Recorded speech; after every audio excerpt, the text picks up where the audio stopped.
Yan, good morning sa inyong lahat na mga katukod bikers. Aalis na nga po pala kami. Papunta nga pala kami ng Tagaytay. Siyempre, bibili kami ng ulam na balatang baka. Siyempre, yung mga kasama natin yan, ayan, mga anak ni Mago. Tapos yung sa bunda, ayan. Shoutout sa inyong lahat at sa lahat ng mga nanonood ng aking YouTube channel, Sir Don Vlog TV. Pakisubaybay na lang po nito at papunta na kami ngayon ng Tagaytay. Good morning sa inyong lahat. Andito kami ngayon sa Novale at siyempre yan si Abunda. Yan, yan. Si Mago. Yan, yung mag-ama. At siyempre, diretso na naman kami ulit ng Tagaytay.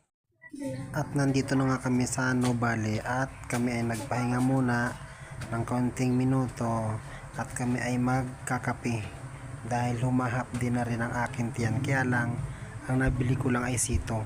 Yun ang gusto kong inumin. Diretso na kami ng Tagaytay ngayon. Good morning sa inyong lahat ng mga subscriber ko at mga followers ko.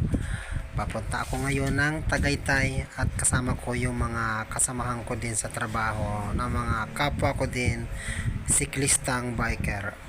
At syempre, bibili ako ng balat ng baka dahil matagal na din akong hindi nakakatikim ng balat ng baka.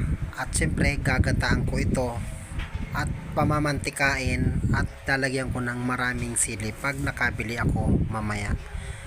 Alam nyo guys, ang kala ko dati ang pagbablog ay madali, pero para sa akin napakahirap, lalo sa isang katulad kong vlogger. Hawak ko ang camera, gagawa ka talaga ng content, kailangan mabilis ang isip mo dito sa paggawa ng content, hindi basta basta. Kaya masayang masaya ako dahil muli ako nakapag-ride ngayon ng Tagaytay dahil matagal din akong na-stop. 3 buwan din akong hindi nakapag-ride halos, gawa ng puro trabaho na lang kami at hindi kami mabuo dahil mang iba-iba kami ng schedule, may pang gabi, may pang araw.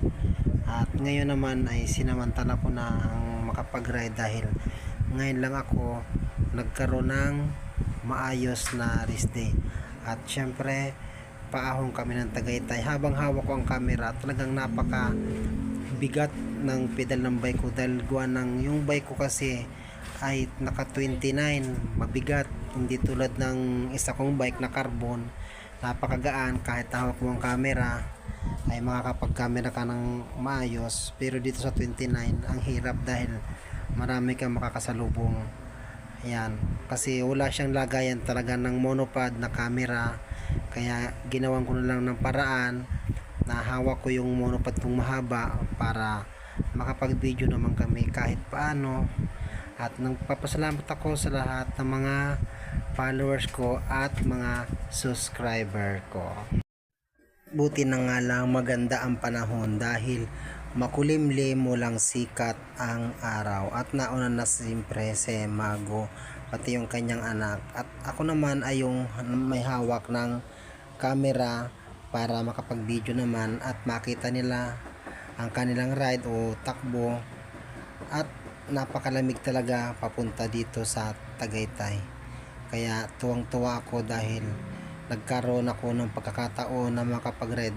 Kaya nga sabi ko sa kanila, kung walang sasama sa akin, ako na lang mag-isa. At talagang pupuntahan ko yung pinakang dulo nitong Tagaytay. At syempre, pagdating naman dito sa Tagaytay, kaunti lang ang pahinga namin, gawa ng ayaw rin naming abutin ng init. Shoutout sa iyo Mago, ayan. Syempre, ang bilis nila magpatakbo. Itong anak ni Mago, hindi ko nakitang napapagod kasi syempre bata pa, batak ang kanyang katawan. At syempre na doon siya Abunda sa unahan. Lagi itong nauuna itong dalawang ito. Syempre mga bata pa sila, hindi katulad ko na 44 na ang edad, talagang halos dito na rin tumanda sa pagiging biker o siklista. Syempre malayo na din ang aking mga narating bago sila naging biker. Kaya lang ako nakapag-bike na naman, gawa ng binuhay nila yung pagiging biker. Kaya natuwa naman ako at nagpapasalamat naman ako sa kanila dahil kahit paano nakakasama ko ulit sila. At ngayon ay hapit na sila paakyat ngayong Tagaytay. Yan, ito yung anak ni Mago pala, oh. Bata pa, batang siklista.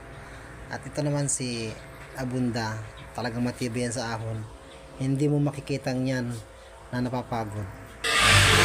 Ayan, dito na kami ngayon sa may taas ng Tagaytay at syempre, kakain kami muna ng mais. May tubig ka ba? May tubig ka ba? May tubig ako dyan. Mais.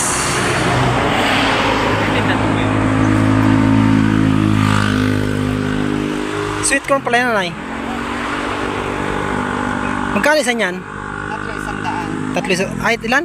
Tatlo isang daan. Akala ko 400. Ay, yung ano po siya. Okay, sige. Tatlo 100. 45 ang isa. Sige po. Ito yung lutuan ng mais.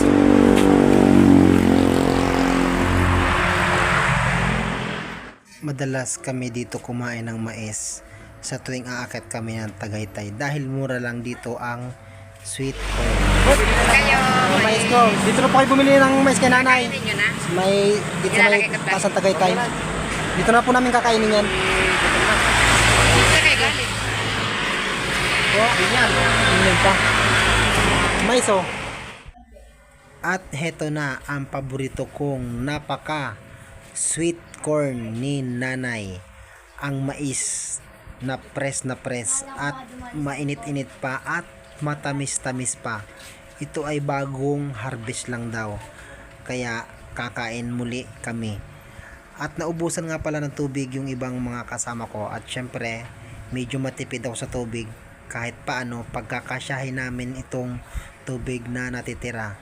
At shoutout sa mga kasama ko. Sana magkasama ulit tayong muli papunta dito ng Tagaytay. Yeah.